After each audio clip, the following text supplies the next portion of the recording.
ቅዱሳኑን ያመሰገናቸው ያከበራቸው ሰው አይደለም፣ ራሱ እግዚአብሔር ነው። ይህን አብነት የወሰድነው ከራሱ ነው። ቅዱሳንም መጀመሪያ ቅዱስ የሚል ስም ያወጣላቸው ራሱ እግዚአብሔር እኮ። ብፁዓን ያላቸው እኮ ራሱ ነው። ክቡራን ያላቸው ራሱ ነው። ባለሟሎች ናችሁ ያላቸው ራሱ ነው።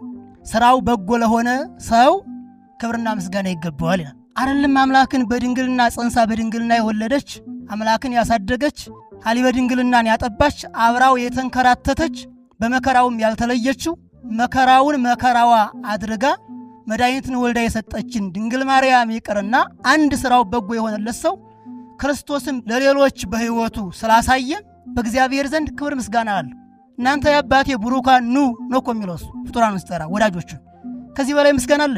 በነገራችን ላይ እግዚአብሔር አንድን ቅዱስ ባከበረበት ባመሰገነበት ልክና መጠን እኛ ዕድሜ ልካችን ቅዱሳኑን ብናክብርና ብናመሰግን እግዚአብሔር ያከበረበትን መጠን አንገልጸው።